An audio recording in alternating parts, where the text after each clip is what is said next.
సంస్కృతికి స్వాగతం. కార్తీక పురాణం 29వ రోజు పారాయణం.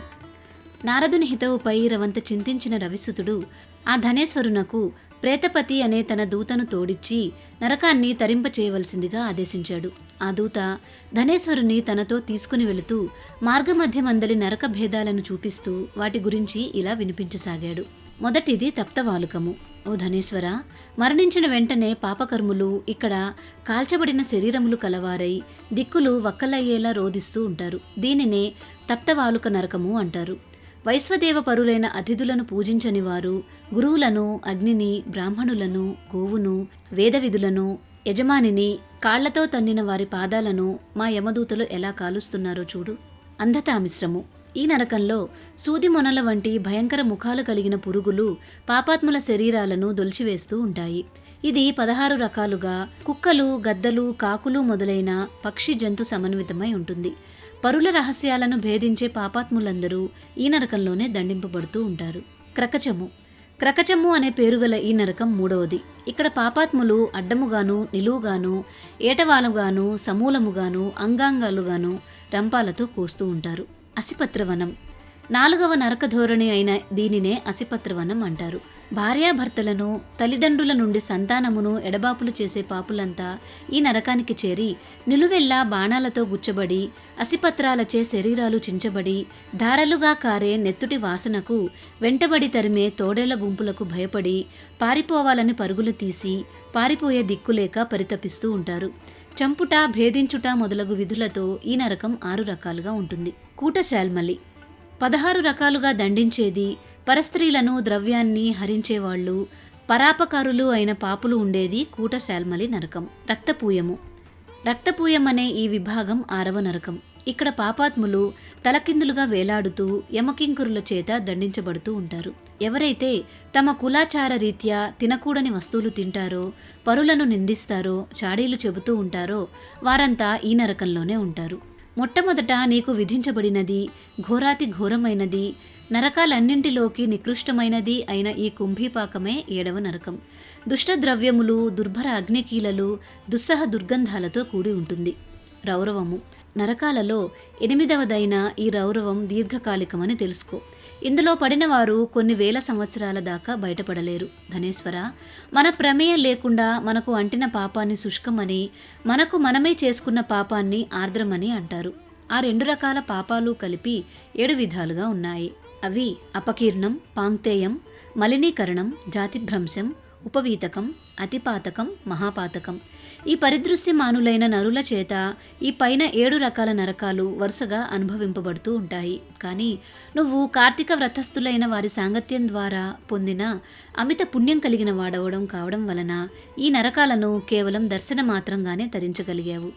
పై విధంగా చెబుతూ యమదూత అయిన ప్రేతాధిపతి అతనిని యక్షలోకానికి చేర్చాడు. అక్కడ అతడు యక్షరూపుడై కుబేరునకు ఆప్తుడై ధనయక్షుడు అనే పేరును పొందాడు. విశ్వామిత్రుడు అయోధ్యలో ఏర్పరిచిన ధనయక్షతీర్థం ఇతని పేరు మీదనే ఏర్పడింది. అందువలన సత్యభామ, పాపహారిణి, శోకనాశిని అయిన ఈ కార్తీక వ్రత ప్రభావం వలన మానవులు తప్పనిసరిగా మోక్షాన్ని పొందగలరు అనడం ఏమాత్రమూ అతిశయోక్తి కాదు అని సత్యభామకు చెప్పినవాడై శ్రీకృష్ణుడు సాయం సంధ్యానుష్ఠానార్థమై స్వీయ గృహానికి వెళ్ళాడు అని సూతుడు ఋషులకు ప్రవచించాడు. సూతుడు ఇలా చెప్తున్నాడు. ఈ కార్తీక మాసము పాపనాశిని, విష్ణువుకు ప్రియకరి, వ్రతస్థులకు భుక్తి ముక్తిదాయిని అయి ఉంది. కల్పోక్త విధిగా ముందుగా విష్ణు జాగరణము, ప్రాతస్నానము, తులసి సేవ, ఉద్యాపనం, దీపదానం అనే ఈ 5 కూడా కార్తీక మాసంలో ఆచరించిన వారు ఇహాన భుక్తిని పొందుతున్నారు. పాపాలు పోవాలన్నా, దుఃఖాలు తీరాలన్నా, కష్టాలు కడతేరాలన్నా కార్తీక వ్రతాన్ని మించినది మరొకటి లేదు. ధర్మార్థ కామ మోక్షాలు 4 కోసము ఈ కార్తీక వ్రతం ఆచరించవలసి ఉంది. కష్టములలో ఉన్నవాడైనను, రోగి అయినా సరే విడవకుండా ఈ కార్తీక వ్రతాన్ని ఆచరించాలి. ఎటువంటి ఇబ్బందులు కలిగినా సరే వ్రతమును మానకుండా శివాలయంలోనో విష్ణువాలయంలోనో హరిజాగరాన్ని ఆచరించాలి. శివ విష్ణు దేవళాలు చేరువలో లేనప్పుడు రావి చెట్టు వద్ద గాని, తులసీవనంలో గాని వ్రతం చేసుకునవచ్చును. విష్ణు సన్నిధానంలో విష్ణు కీర్తనలు ఆలపించేవాళ్లు సహస్ర గోదాన ఫలాన్ని, వాద్యాలు వాయించేవాళ్లు అశ్వమేధ ఫలాన్ని, నర్తకులు సర్వతీర్థాల స్నాన ఫలాన్ని పొందుతారు. ఆపదలలో ఉన్నవాడు, రోగి, మంచినీరు దొరకనివాడు వీళ్ళు కేశవనామాలతో లాంఛనమార్జనం ఆచరించితే చాలు. వ్రతోద్యాపనకు శక్తి లేని వాళ్ళు బ్రాహ్మణులకు భోజనం పెడితే సరిపోతుంది. శ్రీ మహావిష్ణువు యొక్క స్వరూపమే బ్రాహ్మణుడు కావున కార్తీక మందు బ్రాహ్మణుని సంతోషపరచడం చాలా ప్రధానం. అందుకుగాను శక్తి లేని వాళ్ళు గోపూజ చేసినా చాలును. ఆపాటి శక్తైనా లేని వాళ్ళు రావి, మర్రి వృక్షాలను పూజించిన మాత్రం చేతనే వ్రతాన్ని సంపూర్తి చేసిన ఫలాన్ని పొందగలుగుతారు. దీపదానం చేసే స్థోమత లేని వాళ్ళు, దీపారాధనకైనా తాహతు లేని వాళ్ళు ఇతరులచే వెలిగించబడిన దీపాల్ని ప్రజ్వలింపచేసి గాలి మొదలైన వాటి వలన అది ఆరిపోకుండా పరిరక్షించినా కూడా పుణ్యం పొందుతారు.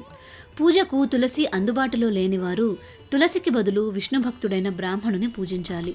సూతుడు చెప్పింది విని ఇతర వృక్షములన్నింటికంటే కూడా రావి, మర్రి వృక్షాలు మాత్రమే గోబ్రాహ్మణ తుల్య పవిత్రతను ఎలా పొందాయి అని అడిగాడు సూతుడు.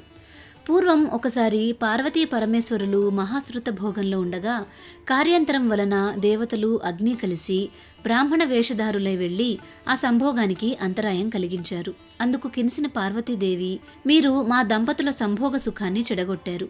నాకు సురత సుఖ భ్రంశాన్ని పాటించిన మీరు చెట్లై పడి ఉండండి అని శపించింది. తత్కారణంగా దేవతలంతా వృక్షాలుగా పరిణమించవలసి వచ్చింది.